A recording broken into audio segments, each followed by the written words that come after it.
small business has a story. Today, we're sitting down with two local business owners to learn more about theirs. Hi, I'm Heather Alto with the Central Virginia Business Coalition. And I'm Mike Norfield with Visiting Angels of Lynchburg. And welcome to Tea Time.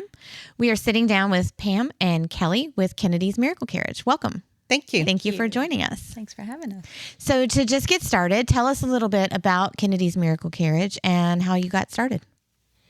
Kennedy's Miracle Carriage is a non-emergency medical transport business, and we're located in Bedford. So if someone needs transportation to doctor's appointments, dialysis, anything like that, or even hairdressers, whatever, shopping, we could be your person. We have ambulatory and wheelchair accessible vehicles. And was there a moment where you knew that this is like what you wanted to do, what you were meant to do? So my mom was in a nursing home. Pam is my sister-in-law, so we are family serving families. Mm-hmm. And so, go ahead. Well, her mother was in a nursing home, and she needed transportation occasionally, and finding that was not the easiest thing.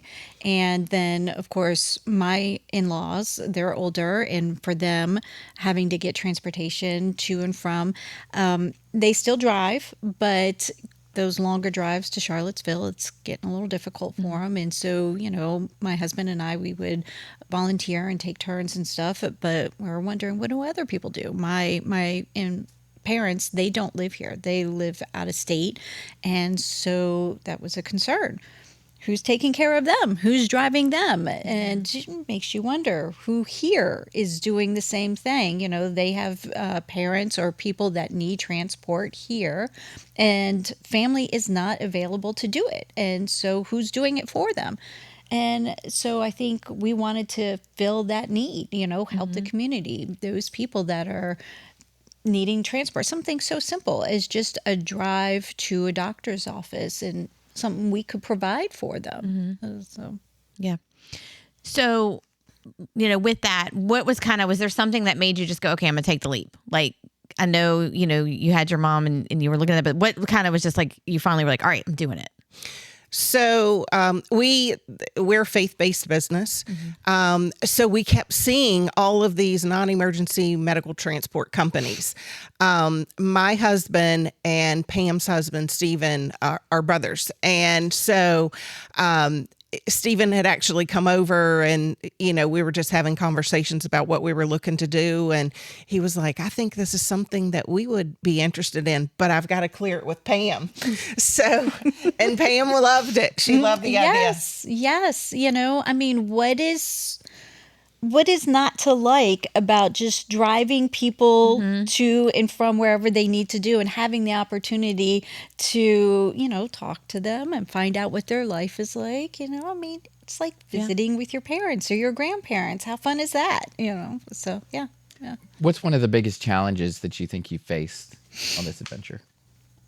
Oh, navigating all the ins and outs of having to get certified and getting your operating authority, the insurances and stuff. It's not, you can't just one day say, you know what, we're going to go ahead and start transporting people. There's a lot of rules and regulations and certifications that you need to get in order to do that. You need to make sure that everything is safe and, you know, for those that you're transporting and accessible and stuff. So that was very eye-opening and took a long time for us to get through all of that. Mm-hmm. A big difference then from an Uber. Mm-hmm. Right. Yes. So how do you kind of navigate like all that? Like, there's a lot of paperwork, I'm sure. And also we've talked about the fact that you guys are bonded and insured, and you're also CPR certified. Yes. So, you know, how did you kind of navigate getting all that together, you know, before you kind of kicked off? It was a lot of research, a lot of research. Mm-hmm. So we visited the government websites and stuff just to see what it is, the DMV website, what it is that you're required to have and everything. And then, you know, we each took a little section of what it is that has to be done. And between the four of us, we would all get together and say, okay, this is the next step. This is what we have to do, and make sure that we have all our, you know, I's dotted and T's crossed to make sure that we could get it out there and start working with the community. We did connect with some folks through Facebook. There's Facebook pages for NEMT, and some folks out there are very willing to share. Yeah. And so they were a huge help, in giving us direction and, kind of going through the motions, all the steps. What keeps you pushing forward? Just being able to help people.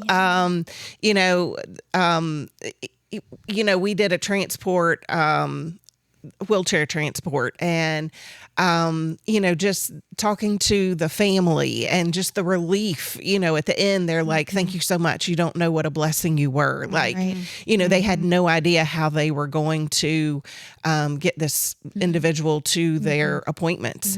And, they just felt that it was a huge blessing. Well, and I think that's good because, they don't want to be a burden on their kids, right? And I know that's how my parents are. They don't want to be a burden on me, but they have to rely on somebody to help get them where they need to go. So having a organization like yours to kind of do that helps both sides of it. So that's really great. Yeah. They can still maintain their independence, and all we're doing is just making sure that they can get from A to B, and they're still independent. They're still living at home if that's where they want to be, or if they're living in assisted living and we need to take them, we can do that. And it helps their other loved ones so that, frees them up to do something else So why Central Virginia? Why did you guys get started here? And what area do you serve? So I grew up here. So Bedford is home for me. Pam's a relocator. It's been a long time, but yeah.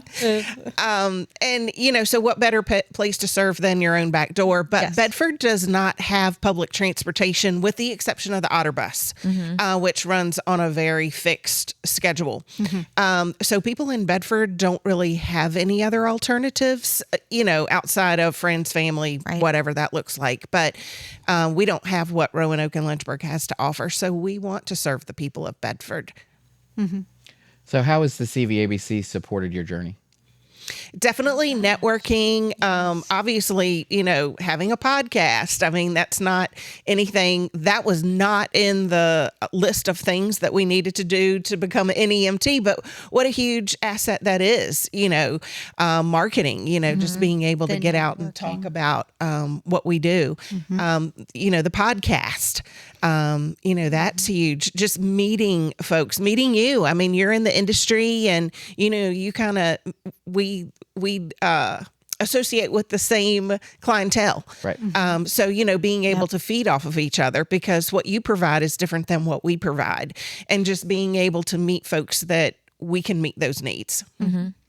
It's been eye-opening because things that you would not have thought and people that you would not have thought would be beneficial to what you're doing. Just a marketing person. Oh, I didn't think we needed advertising. Yeah, we do. So that's just it's been a huge learning, to find out what you do. You didn't know it until you didn't know it. I know. So, I say that all the time. Yes. You don't know what you don't know. Yes. And then all of a sudden you're meeting these people and you're networking with them and you're finding out information that you did not know you needed. And like, oh, okay.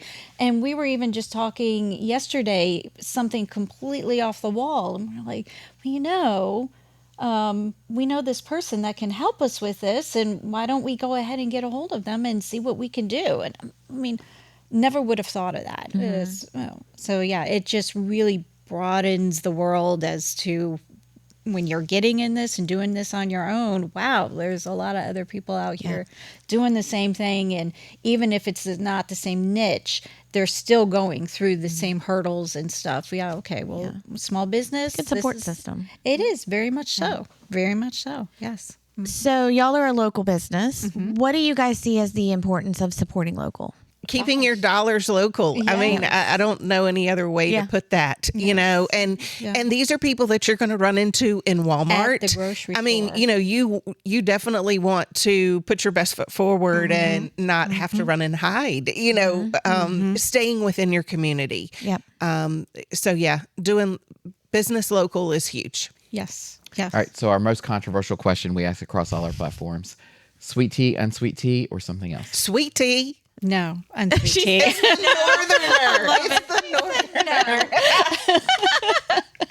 Nope. So what's your favorite local business other than your own? Bella's. Oh my goodness. The restaurant, the best. Beals. I love Beals, Yep. especially since they've reopened. We love going on Thursday night trivia night. So yeah, I love Beals. I used to do that. Yeah. Best business advice you've been given? That we've been given. Oh, there's been so much.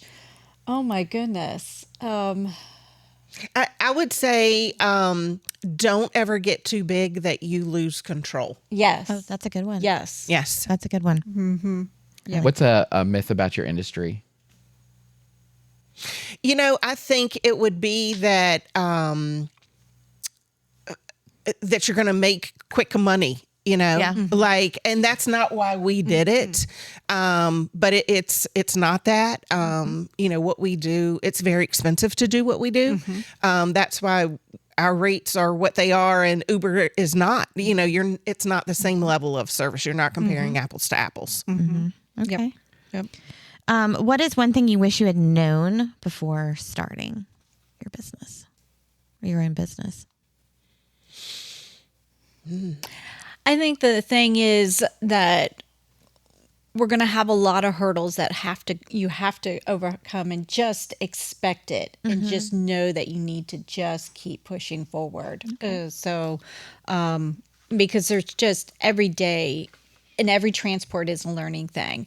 And you just have to, you get to a point where you just have to know, okay, so we're going to do this, and it's going to be a learning curve, and we're going to find out afterwards. We're going to sit down, we're going to talk about it and figure out how we're going to make it better for the next time. So yeah, you just need to keep pushing forward, and every day is a challenge, and a challenge is a good thing.